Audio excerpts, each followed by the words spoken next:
사랑합니다. 축복합니다. 오늘 말씀은 의인은 없나니 하나도 없도다라는 제목으로 말씀을 전합니다. 유대인을 수백만 명이나 죽인 독일의 아이히만이라는 사람을 평생 추적한 유대인이 있습니다. 이 유대인이 어느 날 아르헨티나에 가서 이 아이히만을 발견하게 된 것입니다. 그런데 발견할 당시에 그가 어린 손자를 데리고 노는 모습을 보았어요. 너무나 인자한 노인의 모습이었던 것입니다. 그래서 순간 속으로 이렇게 생각을 했습니다. 정말 저 사람이 수백만 명을 가스실에서 죽인 사람이 맞는가? 그런 생각이 들었다는 거예요. 겉으로는 선한 시민인데 속에는 살인마가 있었다는 것이 이해가 되지 않았던 것입니다. 여러분은 어떻게 생각하십니까? 사람은 정말 선한 존재일까? 아니면 사람은 악한 존재일까?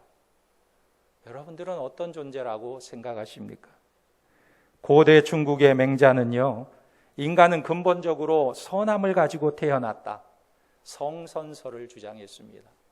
그런데 반대로 순자는 인간의 본성은 악함을 가지고 태어났다, 그래서 성악설을 주장했습니다. 그러면 성경은 뭐라고 말하고 있을까요? 하나님은 뭐라고 말씀하고 계십니까? 성경의 진리의 제일 원리, 제1의 출발점은 이런 것입니다. 모든 인간은 전적으로 타락했다 말하고 있습니다. 기독교의 진리는 모든 인간이 죄인이라는 사실부터 시작하고 있는 것입니다. 하나님께서 천지 만물을 창조하시고 인간을 창조하실 때 아담과 하와가 선하게 창조되었지만, 그러나 이 아담과 하와가 타락하고 원죄를 범함으로 인하여 그 이후에 태어나는 모든 사람들은 죄성을 가지고 태어나게 된 것입니다. 그래서 로마서 3장 10절에 기록된 바 의인은 없나니 하나도 없으며 그랬어요.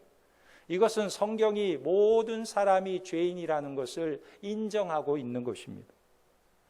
그래서 오늘 민수기 20장 말씀에 보면 이스라엘의 최고의 지도자인 미리암과 아론, 모세 모두도 죄의 굴레를 벗어날 수 없는 존재라는 것을 나타내고 있는 거예요.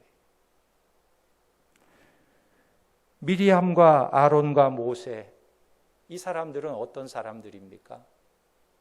이 사람들은 모두가 다 레위 지파의 자손들입니다.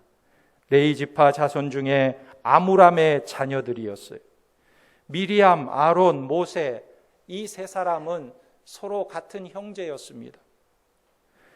이들은 이스라엘에서 엄청난 사람들이 되었습니다. 미리암은 이스라엘의 여선지자가 되었고, 아론은 이스라엘의 대제사장이 되었고, 모세는 이스라엘 백성들을 애굽에서 건져내는 출애굽의 지도자가 되었던 것입니다. 그러니까 이 아므람의 두 아들과 딸 하나가 이스라엘의 최고의 지도자들이 다 된 거예요. 만약에 이스라엘 역사들 가운데 의인들을 손에 꼽으라고 한다면 이 세 사람을 꼽을 정도로 훌륭한 인물들이었어요. 그러나 민수기 20장은요, 이렇게 훌륭한 세 사람에 대해서 뭐라고 말하고 있냐면 이들도 하나님 앞에서 죄인들이다라고 말하고 있는 것입니다. 결국에는 저들도 사망에 이를 수밖에 없는 존재들임을 말씀하고 있는 것입니다. 오늘 민수기 20장은 이스라엘 백성들이 40년 방황을 마치고 가나안 땅 입구인 가데스 바네아에 도착했을 때의 일을 기록하고 있습니다. 이제 이스라엘 백성들은 광야를 방황하다가 드디어 가데스 바네아에 도착했어요. 이제 몇 달만 지나면 저들이 꿈꿔왔던 가나안 땅에 들어갈 수 있는 기회가 찾아온 것입니다. 이제 징벌의 시간은 다 끝이 나고 가나안 땅에 들어갈 수 있는 시간이 다가오게 된 것입니다. 그런데 이 마지막 시간에 이 가데스 바네아 앞에서 엄청난 사건이 일어났어요. 그것이 무엇이냐면 미리암 사망 사건이 일어났고, 모세와 아론의 불순종 사건이 일어나고, 대제사장인 아론의 사망 사건이 일어났던 것입니다. 그래서 첫째로 이 여선지자 미리암에 대해서 살펴보면 왜 그는 가나안 땅을 눈앞에 두고 죽게 되었는가 하는 것입니다. 1절 말씀에 보면 첫째 달 이스라엘 자손 곧 온 회중이 신광야에 이르러 백성이 가데스에 이르러니 미리암이 거기서 죽음에 거기에 장사되니라 그랬어요. 출애굽기 2장에 보면 이 미리암은 모세의 누나로서 생후 3개월 된 동생 모세를 갈대 상자에 담겨서 나일 강물에 떠내려 보냈을 때 그 광경을 보면서 추적했던 자였습니다. 애굽 왕 바로가 히브리인의 아들이 태어나면 다 죽이라고 명령했기 때문에 히브리인들은 아들을 낳으면 다 죽여야만 했던 거예요. 그런데 모세의 어머니 요게벳이 3개월 동안 숨겨서 이 모세를 키우는데 그 울음소리가 너무나 우렁차고 목소리가 커서 더 이상 숨길 수 없어서 나일강에 갈대 상자에 넣어서 떠내려 보낸 것입니다. 그런데 이 미리암이 그것을 지켜보면서 그 갈대 상자에 담겨 있는 자기 동생 모세를 뒤쫓아간 거예요. 그런데 가만히 보니까 나일강에서 목욕하고 있던 바로의 공주가 이 떠내려오는 갈대 상자를 보고 그 상자 안에 아이가 있음을 발견하게 된 것입니다. 이때 미리암이 바로의 공주에게 다가간 거예요. 그리고는 바로의 공주에게 제안을 합니다. 이 아이를 키우려면 유모가 필요할 텐데, 이 아이에게 젖을 먹여야 될 텐데 유모를 제가 데려올까요?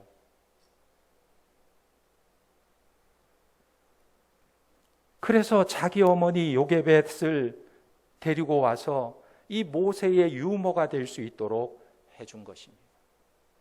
이 미리암을 보면요, 정말 용감한 소녀가 아닐 수가 없어요. 위험한 일임에도 불구하고 용기를 내서 자기 동생 모세를 지키려고 뒤쫓아가고 또 자기 어머니를 유모로 소개시킬 정도로 용감한 소녀였습니다. 훗날에 미리암은 이스라엘의 여선지자가 되었습니다. 출애굽기 15장에 보면 이스라엘이 홍해를 건넜을 때 하나님의 영광과 능력을 찬송하는 노래를 불렀어요. 이것이 바로 미리암의 노래입니다. 그래서 요한계시록에 보면 하늘에 있는 하나님의 백성들이 미리암의 노래를 불렀다, 이런 내용이 기록되어 있어요. 이 미리암의 노래가 구원의 하나님, 이스라엘 백성들을 애굽에서 구원하신 하나님의 그 성호를 높이 찬양했기 때문에 미리암의 노래를 계시록에서도 언급하고 있는 것입니다. 그런데 민수기 15장에 보면 이 미리암이 지도자인 모세를 비방하게 된 것입니다. 구스 여인을 아내로 취했다고 모세를 비방하고 비판하다가 그는 7일 동안 진 밖에 쫓겨나서 부정한 자가 되었어요. 모세가 간절히 하나님 앞에 기도함으로 겨우 목숨을 부지할 수가 있었습니다. 그런데 문제는 그때 이후로부터 이 미리암의 영향력은 급격하게 쇠락하게 되었어요. 성경에 보면요, 이때 이후로 그녀의 이름이 언급되지 않습니다. 그녀의 이름이 이제 나오지 않아요. 그러다가 민수기 20장에서 딱 한 구절 나오게 되는데 그 내용이 무엇입니까? 그녀는 가나안 땅을 밟아보지 못하고 죽고 말았노라, 이렇게 말하고 있어요. 무엇입니까? 불평으로 인해서 하나님의 징벌을 받게 된 것입니다. 오늘 이 미리암을 통해서 이 미리암의 사망 사건은 우리에게 무엇을 말해주고 있습니까? 두 가지를 교훈해주고 있어요. 하나는 뭐냐면 이 불평하는 것, 불평은 결국 자기 자신에게 해를 끼친다는 것입니다. 불평하고 비방했던 이 미리암은 하나님의 심판을 초래하게 되었다는 거예요. 여러분, 오늘날 많은 사람들이 얼마나 불평, 불만이 많습니까? 내가 못 사는 것은 네가 잘 살기 때문이고, 내가 가난한 것은 네가 부자이기 때문이고, 내가 몸 약한 것은 네가 강하기 때문이고, 내가 오래 살지 못하는 것은 네가 오래 살기 때문이다. 이렇게 자기의 못되는 것이 다 상대방의 탓이고 남 탓으로 돌리는 것을 보게 됩니다. 이렇게 불평한다고 해서 좋은 결과가 나오는 것이 아니에요. 아무런 유익이 없다는 것을 보여주고 있는 것입니다.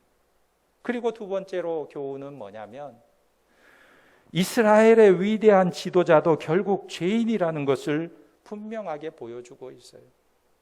미리암이나 아론이나 모세나 모두가 다 죄인이라는 하나님의 선포에 벗어날 수가 없는 것입니다. 그러면 두 번째로 2절에서 13절의 내용은 무슨 사건입니까? 모세와 아론이 불순종한 사건입니다.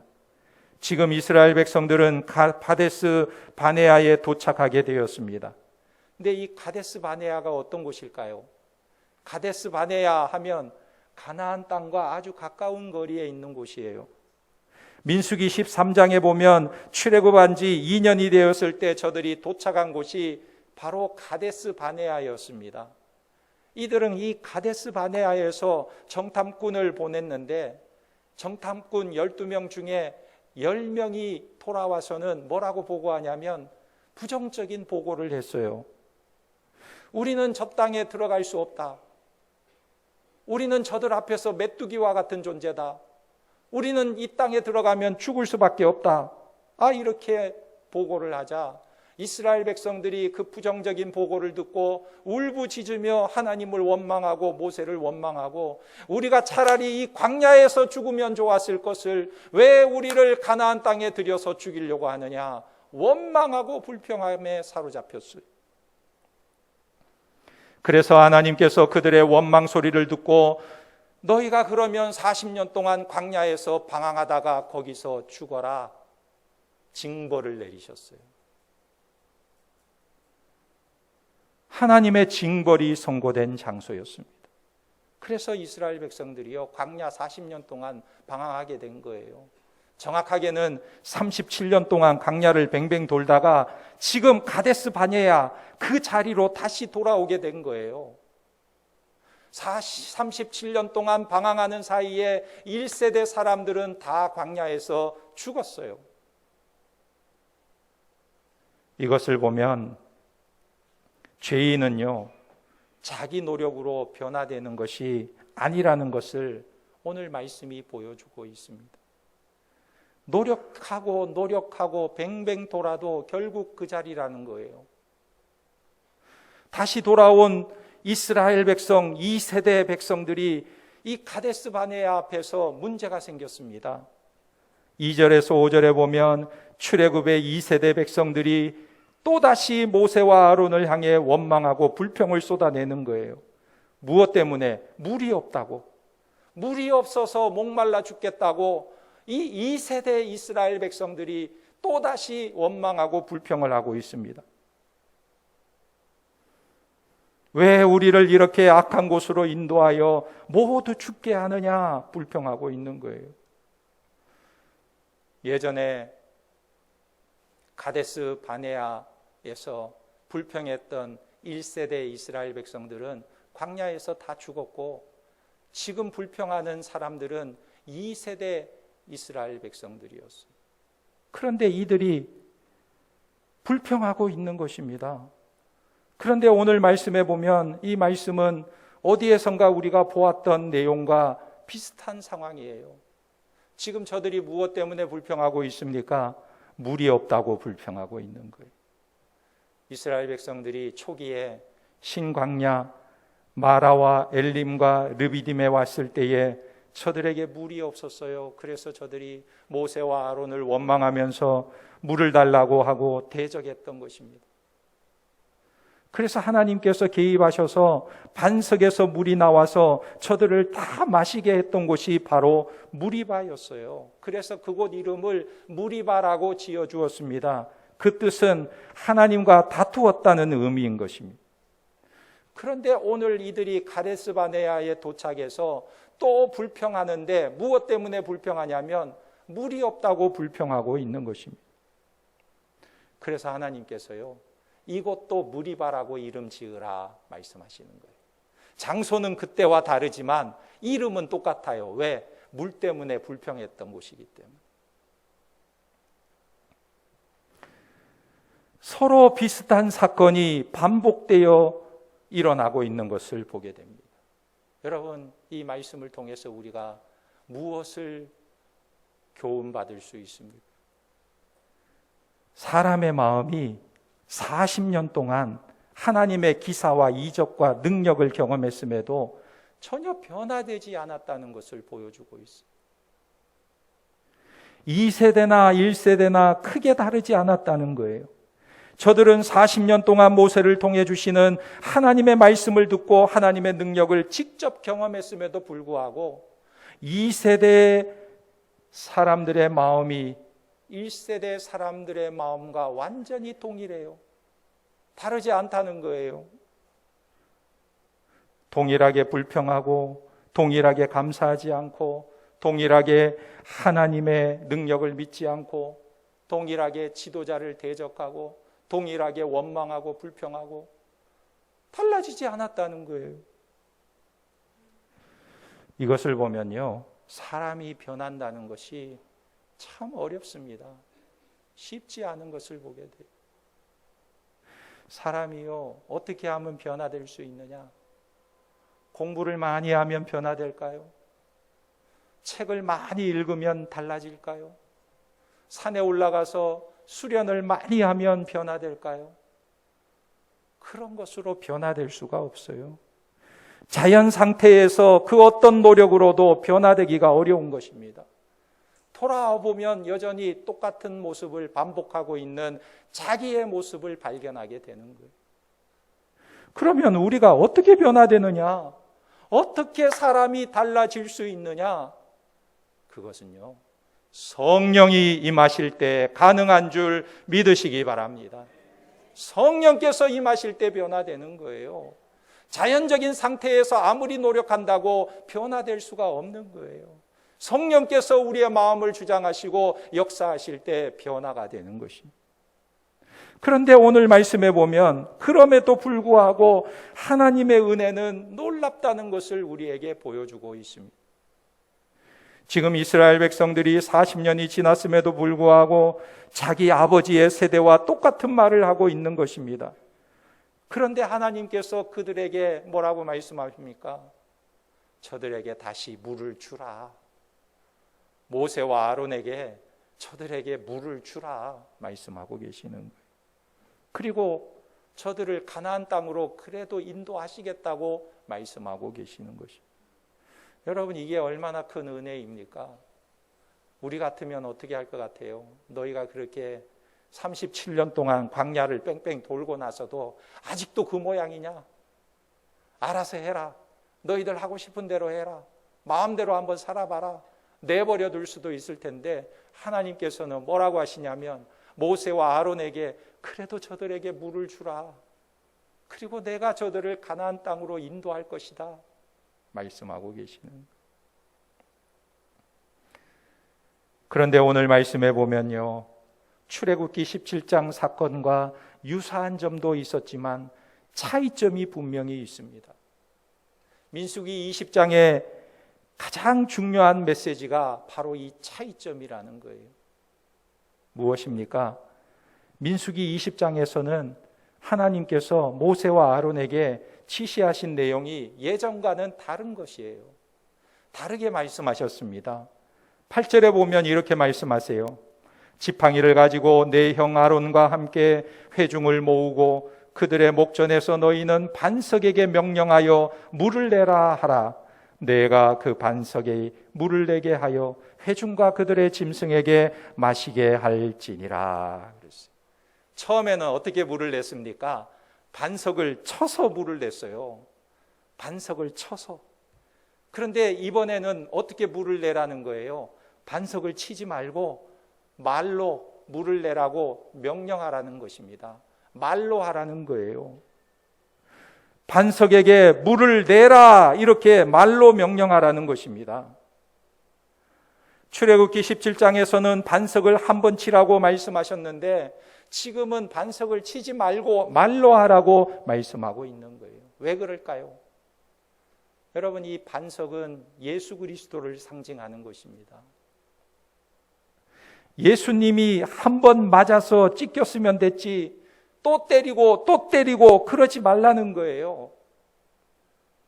그래서 민수기 20장에서는 반석을 때리지 말라고 말씀하신 것입니다.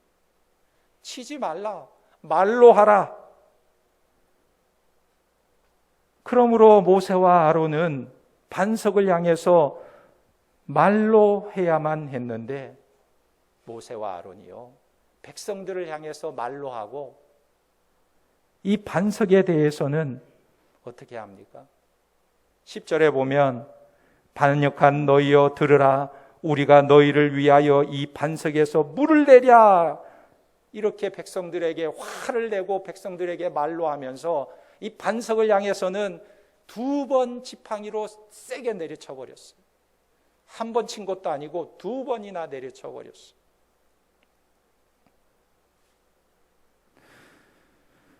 아마도 모세와 아론은 이 반석을 2번 치면 더 많은 물이 나올 거라고 생각했을지 모르겠습니다만 하나님께서 반석에게 말로 하라고 했는데 저들은 하나님의 말씀을 잊어버리고 그냥 반석을 2번이나 내리치게 된 거예요. 그럼에도 불구하고 하나님은 이스라엘 백성들에게 물을 공급해 주시고 백성들의 갈증을 해갈시켜 주신 거예요. 지난주인가요? KBO 야구를 보니까 하나와 롯데가 서로 경기를 하는데 롯데의 주장이었던 하주석이 8회 말에 2대0으로 지고 있었는데 헛스윙을 해가지고 삼진 아웃이 되어버렸어요. 그러니까 화가 나가지고 자기 야구 방망이를 땅에다가 그냥 팍 내리치니까 야구 방망이가 뚝 부러져 버렸어요. 그 모습을 본 심판이 퇴장시켰어요. 퇴장. 그러니까 왜 퇴장시키냐고 하면서 또 화를 내면서 이 헬멧 모자를 벗어가지고 땅에다 탁 던지니까 이 모자가 튀어가지고 코치의 머리로 그냥 돌진해서 맞을 뻔했어요. 성질을 부린 것이죠. 성질을. 오늘 모세도 반석을 2번 내리치면서 성질을 부린 거예요. 백성들은 물을 마시기는 했지만 하나님은 이 모세와 아론을 징벌하시는 것입니다. 12절에 여호와께서 모세와 아론에게 이르시되 너희가 나를 믿지 아니하고 이스라엘 자손의 목전에서 내 거룩함을 나타내지 아니한 고로 너희는 이 회중을 내가 그들에게 준 땅으로 인도하여 드리지 못하리라 하시니라. 모세와 아론이 하나님의 말씀을 경시한 것입니다. 과거에도 반석을 쳐서 물이 나왔으니까 이번에도 반석을 치면 물이 나오겠지, 자기 경험을 가지고 일을 한 거예요. 하나님은 분명히 반석에게 말로 하라고 말씀하셨는데 이번에도 치면 물이 나오겠지, 자기 경험을 가지고 반석을 내리친 것입니다. 이것은 하나님이 무시당했다는 생각을 하신 거예요. 그래서 하나님께서 모세와 아론에게 뭐라고 하십니까? 너희가 내 영광을 나타내지 않는구나. 너희가 내 말을 믿지 않는구나 말씀하셨어요. 이들의 불신앙을 지적하고 계시는 것이. 그러니까 이 말씀이 얼마나 놀랍습니까? 그 위대한 모세, 그 유명한 아론도 불신앙의 죄가 있었다는 것을 우리에게 낱낱이 고발하고 있는 거예요. 이것이 민수기 20장의 비극의 모습인 것입니다. 그러나 이것은 모세와 아론에게만 해당되는 것이 아니에요. 모든 인간의 현실이라는 것을 우리에게 적나라하게 드러내고 있는 것입니다. 무엇을 말합니까? 의인은 없나니 하나도 없도다. 모세도 의인이 아니고 아론도 의인이 아니고 미리암도 의인이 아니다. 이것을 말씀하고 있는 거예요. 그리고 마지막으로 22절에서 29절은 아론의 사망에 대한 내용을 전하고 있습니다. 아론이 죽게 되었어요. 29절에 온 회중이 곧 이스라엘 온 족속이 아론이 죽은 것을 보고 그를 위하여 30일 동안 애곡하였더라. 아론이 왜 죽었을까요? 12절에 하나님의 징벌이 실행되었기 때문에 죽은 거예요. 모세와 아론은 가나안 땅에 들어갈 수 없다고 했으니까 아론이 먼저 죽게 된 것입니다. 그런데 이 아론의 죽음을 보면 두 가지 측면에서 아주 특이합니다. 아론이 죽으면서 자기가 입었던 대제사장의 옷을 벗어서 자기 아들 엘르아살에게 입혀주는 모습을 보여줍니다. 이것은 대제사장 직분이 엘르아살에게로 넘어갔음을 말해주고 있는 거예요. 아마 아론은 대제사장 의복을 입고 가나안 땅에 들어가서 대제사장으로서의 역할을 감당하고 싶었을지도 몰라요. 그러나 하나님은 너는 이제 안 된다. 여기까지다. 너는 죄를 지어서 가나안 땅에 들어갈 수 없다. 말씀하고 계시는. 이것은 대제사장인 아론도 교체될 수밖에 없는 불완전한 제사장임을 우리에게 보여주고 있는 것입니다. 그런데 또 한 가지 내용은 뭐냐면 아론이 죽기는 했어도 다른 사람들의 죽음과는 다른 영광스러운 죽음이었음을 보여주고 있는 것입니다. 29절에 보면 온 회중 곧 이스라엘 온 족속이 아론이 죽은 것을 보고 그를 위하여 30일 동안 애곡하였더라. 지금 아론의 이 죽음을 족장들의 죽음과 같이 대우해 준 것이 비록 일시적인 징벌을 받기는 했지만 이 아론은 천국에 들어갈 사람이라는 것입니다. 아론이 부족한 모습은 있기는 했지만 예수 그리스도를 예표하는 인물로서 자신의 사명을 이 땅에서 다하고 천국에 들어갔음을 보여주는 말씀이라는 거예요. 결론을 말씀드립니다. 오늘 말씀해 보면 모세나 아론이나 미리암이나 이스라엘 지도자들도 모두가 다 죄인임을 분명하게 보여주고 있어요. 성질을 부리는 자였고 교체되어야 할 불완전한 제사장이었고 지도자를 대적하는 죄인이었습니다. 그러나 하나님은 하늘과 땅 사이에 우리 인간이 믿고 의지할 수 있는 완전한 대제사장이신 예수 그리스도를 세워주신 줄 믿으시기 바랍니다. 모든 인간은 불완전한 예표로서 자기 죄로 징벌받고 죽었지만 예수 그리스도는 죄가 없는 분으로서 우리의 죄를 대신하여 십자가의 형벌을 받으시고 우리를 향한 하나님의 진노를 다 받으시고 우리의 죄를 사해 주신, 제거해 주신 분이라는 것을 믿으시기 바랍니다. 그러므로 완전한 제사장은 오직 예수 그리스도 한 분밖에 없다는 것이 오늘 민수기 20장의 메시지인 거예요. 오신 예수 그리스도가 대제사장 되신 예수 그리스도가 우리의 희망이요 소망이라는 것을 보여주고 있는 것입니다. 여러분, 사람이 노력한다고 해서 의인이 되고 열심히 산다고 해서 천국에 들어가는 거 아니에요. 내가 돌을 많이 닦는다고 해서 선한 사람이 되고 천국에 갈 수 있는 게 아니에요. 성철 스님, 유명한 성철 스님이 한평생 동안 고행을 하고 돌을 닦고 동굴 속에서 지내고 그렇게 돌을 닦다가 죽을 때 그가 뭐라고 했냐면 이렇게 말했어요. 나는 지옥에 떨어진다 그랬어요. 나는 지옥에 떨어진다. 이분이 진짜 엄청난 고승이 아닙니까? 돌을 닦다가 평생의 돌을 닦다가 깨달은 게 뭐냐면 나는 지옥에 떨어진다. 깨달았다는 거예요. 그런데 이 세상에 많은 사람들이 그거 깨닫지 못하고 죽어요. 내가 죽으면 어디로 가는지 모르고 죽는다는 거예요. 내가 죽으면 어떻게 되는지 모르고 산다는 거예요. 내가 죽으면 이렇게 될 줄 몰랐다, 이 말밖에 알 수 없는 인생이라는 거예요. 그러니까 이것을 알았으니까 얼마나 엄청난 고승입니까? 우리가 하늘과 땅 사이에 믿고 의지하고 소망할 수 있는 분은 오직 우리 주 예수 그리스도, 완전한 대제사장이신 예수 그리스도밖에 없는 줄 믿으시기 바랍니다. 사람이 어떻게 의인이 되느냐? 우리가 어떻게 의롭게 살 수 있느냐?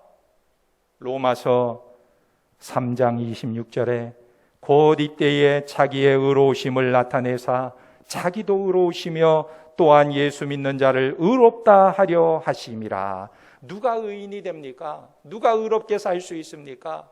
예수 믿는 자가 의롭게 되고 의인이 되는 것입니다. 우리가 의롭게 되어야 의로운 삶을 살 수 있는 거예요. 의인이 되는 길은 예수 그리스도를 믿는 것입니다. 우리 모두가 다 예수를 믿고 의의 길로 행하는 자들이 되기를 예수님의 이름으로 축원합니다. 아멘. 기도하겠습니다. 이 시간 함께 기도할 때에 하나님 아버지, 우리 스스로 힘으로는 결코 구원받을 수 없는 죄인임을 깨닫게 하시고 예수의 십자가 앞에 겸손히 엎드리게 하시고 그리스도의 의를 힘입어 의로운 자로 살아가며 하나님의 거룩하심을 나타내게 도와주옵소서. 우리 주님 한번 부르고 간절히 기도합니다. 주여! 아버지 하나님, 은혜와 사랑을 감사합니다. 우리 죄인임을 고백합니다. 하나님 앞에서 의롭지 못함을 고백합니다. 우리 예수 그리스도의 놀라운 구원의 은혜와 구속의 은혜가 아니고는 우리는 하나님 앞에 설 수 없는 죄인이요 멸망할 수밖에 없는 죄인임을 고백합니다. 우리가 아직 죄인 되었을 때에 그리스도께서 우리를 위하여 죽으심으로 하나님의 사랑을 우리에게 나타내 주셨사오니 그 그리스도의 사랑을 의지하며 그 공로를 의지하여 하나님 앞에 담대히 나아가게 도와주시고 예수를 믿음으로 의로운 인생이 되어 우리가 이 땅에서 하나님의 거룩하심을 나타내는 복된 인생들이 다 될 수 있도록 은혜를 베풀어 주시옵소서. 언제나 겸손히 하나님 앞에 엎드리는 자들이 되게 하시고 언제나 하나님을 의지하는 자들이 되게 하시고 언제나 하나님의 말씀에 순종하는 자들이 되게 하시고 하나님의 능력을 힘입어서 하나님 나라를 위해 살아갈 수 있도록 은혜를 베풀어 주시옵소서. 하나님 아버지, 우리는 아무리 노력해도 제자리 걸음을 할 수밖에 없는 연약한 존재요 죄인임을 고백합니다. 그러나 하나님은 우리를 죄에서 건져주시고 예수 그리스도를 통하여 멸망의 길에서 돌이켜 생명의 길로 나아가게 은혜를 베풀어 주심을 감사합니다. 오직 예수 그리스도를 믿음으로 구원받아서 그리스도가 주시는 의를 힘입어 의로운 삶을 살게 하시고 하나님의 거룩하심을 세상 속에 나타내게 도와주시옵소서. 모든 것 주님께 의지하오며 예수님의 이름으로 기도하옵나이다. 아멘.